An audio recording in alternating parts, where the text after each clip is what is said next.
construit pas un pays avec des entrepreneurs. On construit déjà un pays avec des salariés. Il faut que des entreprises s'installent. Mais maintenant, en tant qu'entrepreneur, quand vous avez un projet qui a trait, par exemple, aux questions portuaires et que vous souhaitez démarrer une affaire au niveau du port de Kribi, le port autonome de Kribi, via la direction de l'exploitation, peut vous aider et vous accompagner, vous conseiller dans le cadre du développement de votre affaire. Ça, c'est quelque chose de particulier. Par le biais des hackathons portuaires dont j'ai parlé, sur certains projets spécifiques, nous allons vers des startups. Et les startups sont souvent tenues par qui? Par des jeunes entrepreneurs que nous accompagnons et que nous essayons de développer. Donc voilà le type d'action que nous allons avoir. Mais nous souhaitons vraiment que notre impact sur l'économie camerounaise bénéficie à l'ensemble des Camerounais sur le territoire et que l'ensemble du territoire se développe. Parce que quand l'ensemble du territoire va se développer, forcément les activités portuaires vont se développer, forcément les revenus de l'État vont augmenter et donc forcément on va pouvoir investir pour améliorer la qualité de notre vie et la qualité de service. Autre question? Il y avait un micro ici. Oui, bon après-midi, bien-aimé. Je suis le nommé Nganchou Jean-Paul, homme de Dieu, économiste, stratège, auditeur, économie internationale. Vu les forces et les opportunités du port autonome du port de Kribi, pourquoi la balance de paiement et la balance commerciale du Cameroun est toujours déficitaire? Merci. Et quelle stratégie à long terme et tactique à court et moyen terme l'OPAC pourra mettre sur pied pour pallier à ces déficits et à l'atteinte de l'émergence du Cameroun en 2035, tel énoncé par la SND 30? Merci. Monsieur le directeur. Merci Michael Mama, logisticien. Hein. Ça s'arrête là pour mon titre, déjà pour un peu rigoler. Écoutez, tout simplement, moi j'ai envie de vous dire quelque chose. Si la balance commerciale est déficitaire, c'est parce que nous consommons plus que nous nous produisons. Et ce n'est pas le port qui décide ce qu'on fait. Déjà, je dis, chacun doit être dans son rôle et chacun doit avoir ses responsabilités. Les Camerounais consomment plus de produits manufacturés venant d'ailleurs que de produits locaux, un, et de deux, nous ne produisons pas assez. Le projet de zone industrielle est là pour répondre à ça. Si nous devons continuer à avoir une balance commerciale déficitaire, qu'elle le soit à moindre coût. Si nous devons améliorer notre production pour vendre à l'extérieur, il faut que nous le fassions de manière efficace. C'est le projet de zone industrielle. Dans le port de Kribi, nous disons, nous avons un domaine portuaire industriel à développer.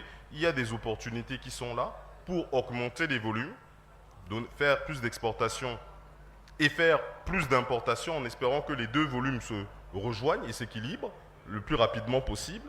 Donc, nous souhaitons avoir ce développement industriel via ce projet en mettant en avant tous les insights, tous les inputs nécessaires qui vont favoriser et pérenniser la bonne réalisation de ce projet. Maintenant, dans le cadre de la SND 30, Stratégie nationale de développement, j'ai bien cité les filières de croissance qui sont stratégiques sur lesquelles nous nous mettons. Il y a le minerai, qui est le core business de Kribi à l'origine, c'est pour ça que je vous ai parlé de contexte, avec le développement d'acierie notamment, c'est ce qui est en train de se passer au niveau de Kribi, parce que nous avons un gros potentiel, et c'est pour ça d'ailleurs que nous sommes en train de développer un terminal minéralier qui va nous permettre d'exporter encore plus de marchandises de minerais. Nous sommes en train d'installer des aciéries qui vont nous permettre de transformer le fer du Cameroun, et nous souhaitons continuer dans cette voie. Après, nous avons forcément le bois du Cameroun qui doit être transformé. Donc ça aussi, c'est des projets qui sont mis en place au niveau du port de Kribi pour avoir la transformation. On a des productions agricoles telles que le coton, le cacao, le café. On a déjà une usine de transformation de cacao et on a une deuxième qui est en train de se développer au niveau du port de Kribi. Nous espérons en avoir encore d'autres qui vont s'installer et continuer de développer l'ensemble de ces filières de croissance-là. On s'intègre parfaitement dans le cadre de la stratégie nationale de développement 30 du Cameroun pour pouvoir favoriser la mise en valeur de nos ressources naturelles pour l'exportation. Et pour ceux qui ont des besoins d'importation, parce qu'on a besoin de matières premières ou de produits semi-finis que nous ne produisons pas encore au Cameroun, pour qu'ils puissent avoir le transfert technologique notamment, et pour que nous puissions avoir les intrants de production, il est donc nécessaire de pouvoir implanter des industries qui vont venir finaliser leur production au niveau du Cameroun pour nous distribuer à un prix attractif et pouvoir exporter vers leur marché de référence. Alors, question d'une dame, quelque part. Oui. Oui, j'ai bien suivi votre speech, monsieur le directeur d'exploitation. Et j'ai suivi que vous mettez beaucoup l'accent sur l'aspect économique que vous pouvez apporter, le parc. Mais vous mettez l'accent sur la question environnementale. La ville de Kribi est avant tout une ville touristique.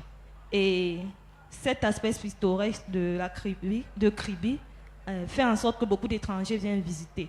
Maintenant, le parc va industrialiser Kribi. Et la question environnementale, que faites-vous? La question touristique, que faites-vous? Comment vous contribuez à l'économie culturelle de Kribi? Prenons la question de monsieur et puis ce sera la dernière question. Le stand du port de Kribi reste ouvert. Oui, puis je peux. Allez-y. Ben, je suis monsieur Michel Kono, je suis cadre d'administration. Ma question, c'est par rapport à la formation pour exploiter le port de Kribi. J'aimerais savoir ce que vous avez prévu pour la formation des jeunes Camerounais qui rêveraient travailler plus tard au port de Kribi.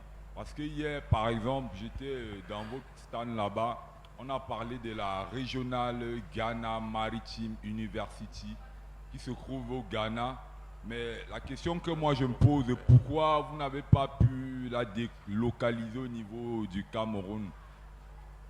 Quelle structure avez-vous prévu pour former les Camerounais pour espérer travailler un jour au port de Kribi? Merci. Allez-y. Pour déjà répondre aux deux premières questions, elles sont assez simples à répondre. Donc le port de Kribi a été construit, a été réalisé sur la base d'un schéma directeur d'aménagement global qui a bien évidemment pris en compte la question environnementale. C'est-à-dire on a construit sur la base de standards internationaux qui respectent l'environnement selon les standards qui sont mis en place. Donc ça, c'est un premier point. Le deuxième point, c'est que Kribi est construit à 35 km de la ville de... le port de Kribi est construit... Oui, on va prendre sa question. Est construit à 35 km de la ville de Kribi, au niveau du site de Mboro à Lolabé. Donc, à partir de ce moment, ça permet le développement industriel sans pour autant impacter sur la ville de Kribi, qui, elle, peut continuer de se développer sur certains aspects spécifiques. Si vous vous rappelez bien du projet du port de Kribi, le port de Kribi, c'était sur 26 000 hectares, le complexe, avec justement dans ces 26 000 hectares, près de 4 000 hectares qui étaient prévus pour la mise en place d'une ville nouvelle qui aurait été à proximité du complexe industrialo-portuaire de Kribi. Ce travail est encore en train d'être fait pour justement permettre à ce que nous puissions avoir une cité d'affaires et de travailleurs qui soit non loin du port, permettre le développement industriel, mais en même temps ne pas dénaturer la ville de Kribi qui a d'abord un attrait touristique et qui doit garder cette vocation-là. Ça, c'est déjà le premier aspect. Donc, on respecte les conditions environnementales, on respecte les normes internationales liées à l'environnement et on continue de faire les développements dans ce sens-là. Maintenant, dans le cadre du tourisme, tout port qui se développe sur deux aspects. C'est comme les aéroports. On se développe sur la marchandise et on doit réussir à se développer sur le passager. Nous avons déjà, lors de l'année 2017 notamment et l'année 2018, réussi à accueillir des navires de croisière au niveau du Cameroun, notamment au niveau du port de Kribi.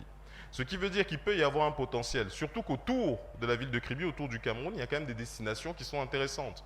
Non seulement pour les Camerounais, mais en plus pour les étrangers. Nous avons Sao Tomé et Principe qui n'est pas très loin.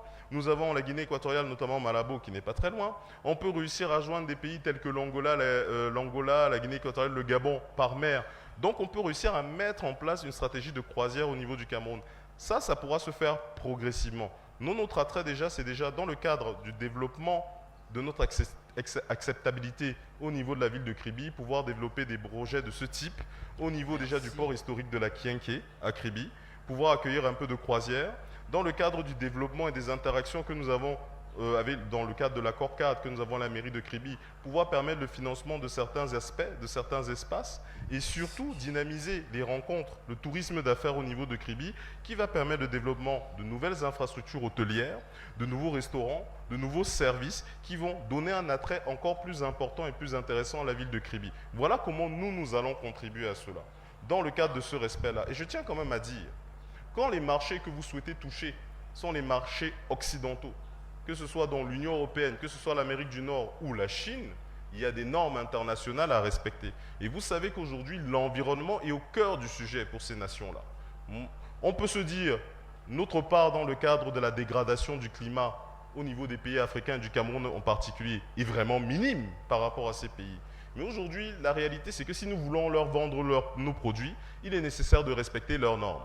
Donc, de façon normale, le port doit se mettre à niveau, les industries qui viennent s'installer doivent se mettre à niveau, les producteurs camerounais doivent se mettre à niveau. Et donc voilà comment on s'insère dans l'environnement.